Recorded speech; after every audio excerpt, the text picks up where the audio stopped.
हर एक व्यक्ति को चाह होती है कि उसकी बीवी बेहद खूबसूरत हो, वो देखने में बहुत ही ज़्यादा सुंदर हो।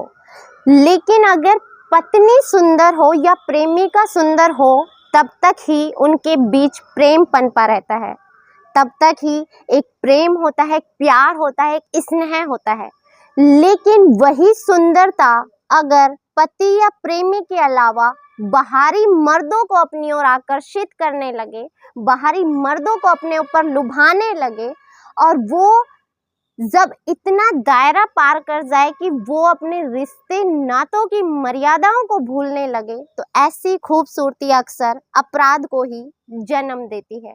जी हाँ, इस कहानी में भी कुछ ऐसा ही है। एक बेहद ही खूबसूरत लड़की होती है जिसके माता पिता नहीं होते, और वो अपनी मर्जी से लव मैरिज कर लेती है। लव मैरिज करने के बाद कुछ साल बाद ही उसके ऊपर एक केस लगता है और वो जेल चली जाती है, पति को मारने की कोशिश में जेल चली जाती है। यहाँ से जमानत होती है, जमानत पर जब छूटती है, जब कोर्ट कचहरियों के चक्कर लगा रही होती है, तो वहाँ पर उसकी एक और व्यक्ति से मुलाकात होती है जिसके ऊपर भी पहले से कई मुकदमे दर्ज हैं। वो भी देखने में बेहद खूबसूरत है, बहुत हैंडसम है। अब उससे उसकी मुलाकात हो जाती है, वो व्यक्ति उसकी खूबसूरती पर मोहित हो जाता है। अब उसकी खूबसूरती पर मोहित होता है तो इन दोनों के बीच फिर से रिश्ता बनता है, इन दोनों में प्यार हो जाता है। कुछ समय तक ये दोनों साथ रहते हैं। अब जो इसी व्यक्ति का बड़ा भाई है, वो भी इसी महिला के ऊपर मोहित हो जाता है। अब वो भी इससे प्रेम करने लगता है। इसके साथ साथ इन दोनों भाइयों के जो पिता हैं, वो भी इसी महिला की खूबसूरती पर मोहित हो जाते हैं। वो भी अब इसी से प्रेम करने लगते हैं। लेकिन ये जब सारी चीजें होती हैं, एक ही महिला के ऊपर पूरा का पूरा परिवार, एक तरह से कहा जा सकता है कि खानदान के सारे पुरुष उसी महिला पर मोहित हो रहे थे, तो जो खानदान की यानी परिवार की स्त्रियां हैं, उनका उसके प्रति विरोध करना तो बनता था। और यही से शुरू होती है एक अपराध को जन्म देने वाली कहानी। जी हाँ, इसी के बाद एक कत्ल की साजिश की जाती है, और वो भी इतनी सफाई से कि शायद कोई कल्पना भी नहीं कर सकता था कि कातिल पकड़ा जाएगा। लेकिन कहते हैं कि कातिल कितना भी शातिर क्यों ना हो, पीछे कोई ना कोई सबूत छोड़ ही जाता है। और यहाँ पर भी कुछ ऐसा होता है, कुछ कड़ियाँ होती हैं, कुछ ऐसी चीजें हो जाती हैं जिसके बाद वही खूबसूरत महिला जिसके ऊपर सब लोग फिदा थे, वो आखिर में पकड़ी जाती है, और इस पूरी कहानी से पर्दा उठ जाता है। नमस्कार, मैं ज्योति गौड़, और आज की जो सच्ची कहानी मैं आपको सुनाने जा रही हूँ, ये सच्ची कहानी भी एक ऐसी ही लड़की के ऊपर आधारित है। नाम होता है लड़की का पूजा जाटव। पूजा जाटव है, इसने 12th तक पढ़ाई की है। देखने में बेहद खूबसूरत है, नैन नक्श, उसके बाल इतने लंबे लंबे हैं, कद काठी भी बहुत ही सुंदर है, इतनी आकर्षित करती है लोगों को कि कोई भी एक बार देख ले तो वाकई में कह उठे कि वाह कितनी खूबसूरत है। वो वाकई में बहुत ज़्यादा खूबसूरत होती है। अब जो लड़की है, इसके माता पिता नहीं होते, इससे झांसी में रहने वाले एक व्यक्ति से प्यार हो जाता है। दोनों प्रेम विवाह कर लेते हैं, लव मैरिज कर लेते हैं और साथ साथ रहने लगते हैं। अब कुछ ही समय बीता था, सब कुछ ठीक चल रहा है, लेकिन जो महिला है यानी पूजा जाटव है, ये बेहद खूबसूरत है। लोग इसकी तारीफें करते हैं, इसकी बढ़ाइयाँ करते हैं, और जो इसके खर्चे हैं, इसके शौक हैं, वो धीरे धीरे अब बढ़ने लगते हैं। अब जो पति है वो इतना कमाता नहीं है, उसकी आमदनी इतनी ज़्यादा नहीं है कि वो इसके खर्चे पूरे कर सके। दोनों के बीच कुछ ही समय बाद विवाद होना शुरू हो जाता है। विवाद बढ़ता चला जाता है। कुछ दिन बाद पता चलता है कि कुछ लोग उसके पति के ऊपर हमला कर देते हैं, गोली चला देते हैं। लेकिन जब गोली चलती है तो वो व्यक्ति बच जाता है, जिंदा बच जाता है, लेकिन वो जब होश में आता है तो वो एफआईआर दर्ज कराता है कि उसके ऊपर गोली चलवाने वाली महिला कोई और नहीं बल्कि उसकी पत्नी पूजा जाटव थी। इसी के साथ पूजा जाटव को गिरफ्तार कर लिया जाता है। पूजा जाटव जेल चली जाती हैं। जेल में जाने के बाद कुछ समय बाद वो जमानत पर बाहर आ जाती हैं। अब जब जमानत पर बाहर आ जाती हैं तो अब उसे कोर्ट कचहरी के चक्कर लगाने होते हैं। अब जैसे ही वो बार बार कोर्ट कचहरी के चक्कर लगा रही होती है, वहीं पर उसकी मुलाकात होती है एक व्यक्ति कल्याण सिंह राजपूत नाम के व्यक्ति से। कल्याण सिंह राजपूत देखने में बहुत ही हैंडसम, बहुत ही अच्छे स्मार्ट से लड़के हैं। देखने में भी बहुत अच्छे खासे हैं, परिवार से भी अच्छे दिखाई देते हैं कि अच्छे घराने से ताल्लुक रखते होंगे। अब जो ये पूजा को बार बार देखते हैं तो ये भी पूजा की खूबसूरती पर फिदा हो जाते हैं।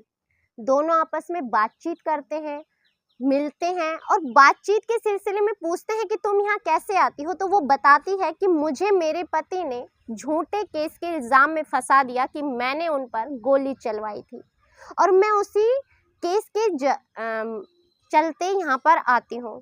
तो वो कहता है लगता तो नहीं है तुम इतनी खूबसूरत हो, तुम्हारी शादी हो गई है यही प्रतीत नहीं होता और देखने से बिल्कुल नहीं लगता कि तुम ऐसी अपराध को, कोई घटना को अंजाम दे सकती हो, लेकिन लोग झूठे मुकदमे जरूर करवा देते हैं।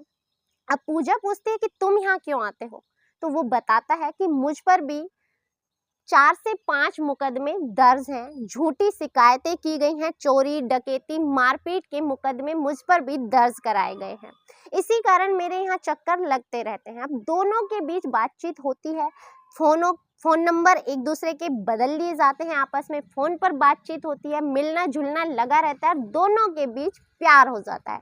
प्यार होने के बाद अब ये लोग वहीं पर कमरा लेकर रहने लगते हैं।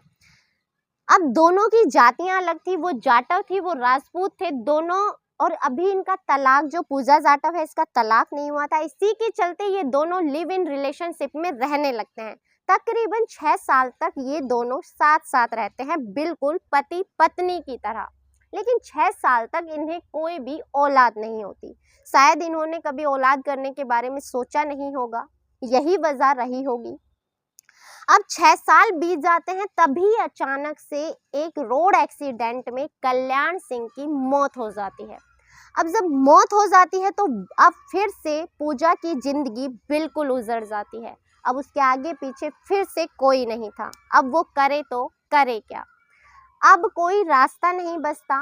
अब जब कल्याण सिंह की 13वीं होती है तो ये उसके गांव जाती है और गांव जाने के बाद ससुर से रो कर के गुजारिश करती है कि उसका इस दुनिया में कोई नहीं है, माता पिता नहीं है, वो कैसे रहेगी, उसका एकमात्र सहारा कल्याण थे और वो भी अब इस दुनिया में नहीं रहे तो वो करे तो करे क्या। अब जो ससुर हैं वो और जो उसके जेठ हैं संतोष, वो कहते हैं कि कोई बात नहीं, हम तुम्हें खर्चा देंगे लेकिन उसके लिए तुम्हें यहीं पर रहना होगा। अब गांव गली के लोग बातें बनाते हैं कि ये कौन है, तो वो बताते हैं कि कल्याण ने इसी के साथ रह रहा था, इसी के साथ एक तरह से उसने शादी कर ली थी, अब इसके बाद कल्याण नहीं रहा तो इसका अब इस दुनिया में कोई नहीं है। अब वो यहाँ रहने लगती है, किसी को कोई आपत्ति नहीं है, अच्छे से रह रही है। जो लड़की थी इसने 12वीं पास की हुई थी, इसी के साथ ही ससुराल वाले सोचते हैं कि क्यों ना इसे आगे पढ़ाया जाए। पढ़ाने के लिए अब उसका एक कॉलेज में एडमिशन करा दिया जाता है। एडमिशन हो जाता है, वो लड़कियों की तरह कॉलेज जाती है, कॉलेज से आती है, घर परिवार संभालने लगती है, घर में उसे बेटी की तरह मान इज्जत दी जाती है।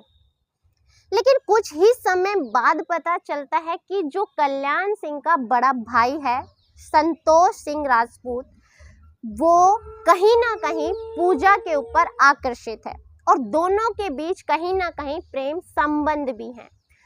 जो संतोष है वो पहले से शादीशुदा है, उसकी एक बेटी भी है, लेकिन इसके चलते भी वो अपने छोटे भाई की पत्नी पूजा के ऊपर फिदा हो जाता है। दोनों के बीच आपसी रिश्ते बन जाते हैं और कुछ समय बाद ही पूजा गर्भवती हो जाती है। अब ये बात घर में सबको पता चलती है, इसी के चलते जो संतोष है और उसकी पत्नी है उनके बीच अनबन हो जाती है और अनबन इतनी बढ़ जाती है कि जो संतोष की पत्नी है वो अपनी बेटी को लेकर मायके चली जाती है। अब वो मायके चली जाती है, उसे मनाने जाया जाता है, उसे लाने की कोशिश की जाती है, तो वो लोग आने के लिए तैयार नहीं है। अब जो उसका भाई है, संतोष की पत्नी का भाई, वो कहता है कि या तो तुम उस महिला के साथ रहो या मेरी बहन के साथ, वरना हम अपनी बहन को नहीं भेजेंगे। अब मामला ऐसे ही चलता रहता है। इसी बीच जो पूजा जाटव है उसको एक लड़की हो जाती है। लड़की होने के बाद अब जो संतोष है वो उसकी ओर ज्यादा आकर्षित है। जैसे तैसे रागिनी को मनाकर ले आया जाता है, लेकिन वो अब भी अपनी पत्नी पर कम और पूजा जाटव पर ज्यादा ध्यान देता है, क्योंकि वो शायद बहुत ज्यादा खूबसूरत है। इसी के चलते पति पत्नी के बीच फिर से कलह शुरू हो जाता है और वो वहां से घर छोड़कर दोबारा चली जाती है। इन्हीं सब के बीच जो सास होती है वो बहुत परेशान होती है कि अच्छा खासा मेरे बड़े बेटे का घर था वो इसके आने से टूट गया। और कहीं ना कहीं जो उसके ससुर हैं वो भी पूजा के ऊपर आकर्षित होना शुरू हो जाते हैं। पूजा जो कहती थी उसके ससुर वो ही हाँ में हाँ मिलाते थे। पूजा ने दिन को दिन कहा तो सही है, रात को दिन कहा तो वो भी उसके लिए सही होता था। अब जो बड़ा बेटा है और उसके पति हैं, दोनों उसकी हाँ में हाँ मिलाते हैं। अब सास को भी ये बात खटकने लगी कि एक महिला जिसने मेरे छोटे बेटे से विवाह नहीं किया फिर भी उसके साथ रही, उसके साथ कोई औलाद पैदा नहीं की, फिर मेरे दूसरे शादीशुदा बेटे की जिंदगी के बीच में घुस गई, उससे उसने एक बेटी पैदा की, उसका घर भी तुड़वा दिया और अभी तब इसका मन नहीं भरा, तो अब ये मेरे पति के साथ भी अपने नाजायज रिश्तों को जन्म दे रही है, क्या ये मेरा घर भी तुड़वा देगी। एक तरह से सास के दिमाग में वो खटकने लगी कि ऐसी औरतें घर बसाने लायक नहीं हैं, जिसकी वजह से मेरा पूरा परिवार टूट गया, ऐसी लड़की का यहाँ रहना सही नहीं है।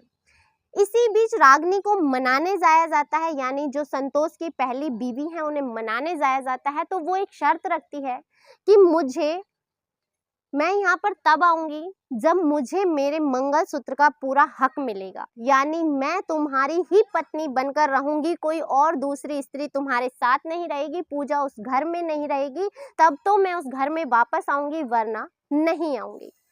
अब घर वाले जो माँ है वो जबरदस्ती समझाती है, लेकिन अब इसी बीच पूजा एक नया तरीका बताती है। पूजा कहती है अपने ससुर और जेठ से कि देखिए, मेरे पास मेरी बेटी और मुझे पालने पोसने के लिए कोई सहारा नहीं है, आप ऐसा कीजिए कि कल्याण सिंह की जो भी हिस्सा आता है जमीन का वो मेरे नाम कर दीजिए, यानी 8 बीघा जमीन आप मेरे नाम कर दीजिए, जो कल्याण के हिस्से का है वो तुम मेरे नाम कर दो, मैं यहाँ से जाकर ग्वालियर रहने लग जाऊंगी जहाँ हम पहले रहा करते थे।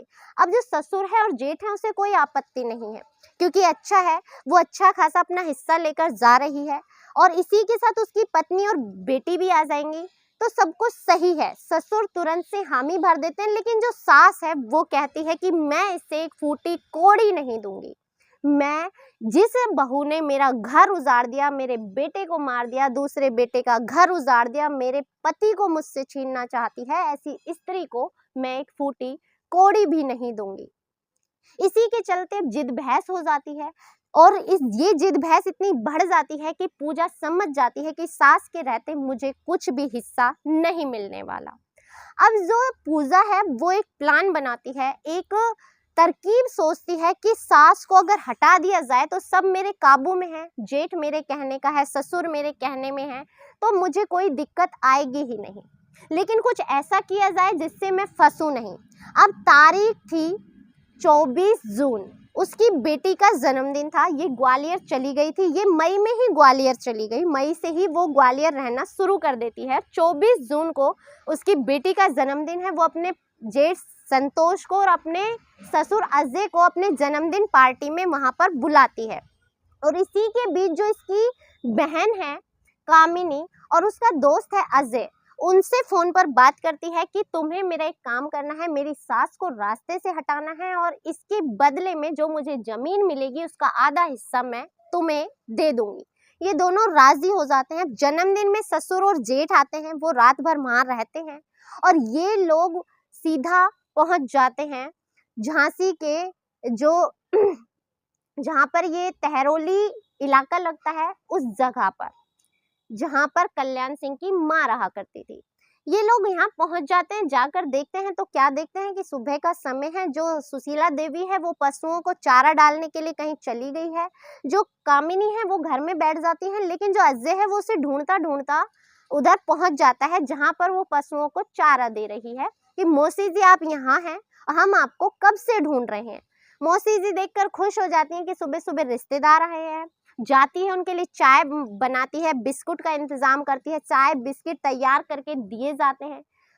वो आधा ही पी पाई होगी कि उसके हाथ बांध लिए जाते हैं, पैरों को पकड़ लिया जाता है और मुंह में कपड़ा ठूस दिया जाता है। अब वो छटपटाने लगती है। कपड़ा जब पूरी तरह से अंदर नहीं जाता तो चिमटा लिया जाता है और चिमटे से उस कपड़े को अंदर तक डाल दिया जाता है और उससे एक जहरीला इंजेक्शन लगाकर उसका गला दबाकर हत्या कर दी जाती है। वो चीख नहीं पाती, चिल्ला नहीं पाती और ये लोग अपना काम करके आराम से निकल जाते हैं। इसके बाद जो ससुर हैं वो घर पहुंचते हैं। जब घर आते हैं ग्वालियर से तो बाहर से दरवाजा बंद है। वो देखते हैं कि शायद इधर उधर चली गई होगी। दरवाजा खोलकर जैसे ही अंदर जाते हैं तो अंदर जाकर क्या देखते हैं कि जो सुशीला देवी है वो, उसके हाथ बंधे हुए हैं, पैर बंधे हुए हैं, मुंह में कपड़ा ठुसा हुआ है और वो हिलडुल बिल्कुल नहीं रही है। वो देखकर घबरा जाते हैं और बेटे से कहते हैं और देखते हैं तो क्या देखते हैं कि अब उनकी सांसें नहीं चल रही। अब आसपास के लोग इकट्ठा हो जाते हैं। उनमें से कोई व्यक्ति पुलिस को फोन करता है। पुलिस मौके पर पहुंचती है और मौके पर पहुंचकर जब खोज खबर निकाली जाती है कि ये कौन कर सकता है तो वो बताते हैं कि मैं और मेरा बड़ा बेटा तो ग्वालियर गए हुए थे मेरी छोटी बहू के बेटी के जन्मदिन पर। तो वो कहते हैं कि तो ऐसा कौन हो सकता है, साथ पास में ही नमकीन और चाय के कप रखे हुए हैं, तो मतलब कोई ना कोई जानकार व्यक्ति था जो यहाँ आया था। पास में देखा जाता है तो लूटपाट का अंदेशा होता है। कुछ नकदी और जेवर भी वहां से गायब होते हैं, यानी मारने वालों ने मारने के बाद नकदी और जेवर इस तरह से उठा लिए कि शक ये ना हो कि उसी की हत्या की गई है। अगर हत्या की गई है तो लूटपाट के इरादे से की गई है। अब ये लोग चले गए। अब जो ससुर है वो कहता है कि हाँ, मेरी जो बड़ी बहू है, बेटे की बड़ी पत्नी, वो हत्या कर सकती है। अब उनके ऊपर शक जाहिर किया जाता है, लेकिन जब ये एफआईआर दर्ज कराई जाती है तो जो बड़ी बहू होती है और उसका भाई होता है वो पहले ही सास के अंतिम क्रिया में शामिल हो जाते हैं। पुलिस उससे पूछताछ करती है। पुलिस पूछताछ करती है तो वो बताती है कि वो तो इतने समय से यहाँ है ही नहीं। उससे पूछा जाता है कि वजह क्या है, तो वजह बताई जाती है कि मेरे पति के पूजा नाम की लड़की के साथ अवैध संबंध है, उसके साथ उन्हें एक बेटी भी है, इसी के चलते मैंने ये घर छोड़ दिया था। अब उनसे पूछताछ की जाती है कि बाकी सारे रिश्तेदार मौजूद हैं अंतिम के संस्कार में, लेकिन आपकी बेटी जो बहू है पूजा, वो अब तक यहाँ शामिल क्यों नहीं है। अब जब पूजा को ढूंढा जाता है तो पूजा फरार हो जाती है। इस बात से शक ज्यादा गहरा जाता है, दबिश दी जाती है और मशक्कत के बाद आखिर पूजा को गिरफ्तार कर लिया जाता है। और जब पूजा को गिरफ्तार किया जाता है तो थोड़े समय तक तो वो आनाकानी करती है, लेकिन अंत में टूट जाती है और सारी सच्चाई बता देती है। जब कामिनी को गिरफ्तार किया जाता है और अजय को गिरफ्तार किया जाता है तो कामिनी एक और कहानी घड़ती है। वो कहती है कि जो पूजा के ससुर थे, उसका पूजा के साथ अवैध संबंध था। वो चाह रहे थे कि वो पूजा के साथ रहें और इसके लिए वो सास को रास्ते से हटवाना चाहते थे। इसके लिए उन्होंने मुझसे इस चीज में मदद मांगी थी, लेकिन अजय इस बात से मुकर जाते हैं और सारा इल्जाम फिलहाल पूजा के ऊपर है। पूजा के ऊपर केस दर्ज कर लिया गया है और पूजा के ऊपर अभी कार्रवाई चल रही है। इस कहानी को सुनाने का उद्देश्य आपको दुखी करना, परेशान करना या आपकी भावनाओं को ठेस पहुंचाना नहीं है, बल्कि आपको सचेत करना है, जागृत करना है कि अगर महिला खूबसूरत है तो उसकी खूबसूरती का फायदा वो इस तरह ना उठाए कि पराये मर्दों को अपने ऊपर आकर्षित करके किसी अपराध को जन्म दे। आपको अगर ईश्वर ने खूबसूरती बख्शी है, खूबसूरती दी है, तो भगवान का शुक्रिया अदा करें, उसका इस्तेमाल अपने जीवन में अच्छाई के लिए करें, ना कि किसी अपराध को बढ़ावा देने के लिए। इसी के साथ एक चीज और कहना चाहूंगी कि जो इंसान अपने घर परिवार को छोड़कर दूसरी महिला पर आकर्षित होते हैं, ऐसे परिवार कभी भी बस नहीं सकते, हमेशा उजड़ जाते हैं। इसलिए हमेशा सतर्कता बरतें और हमेशा अच्छे रास्ते पर चलने की कोशिश करें। इसी के साथ इजाज़त दीजिए, मिलते हैं अगली किसी सच्ची कहानी के साथ। तब तक अपना ख्याल रखें, स्वस्थ रहें, सुरक्षित रहें। जय हिंद, जय भारत।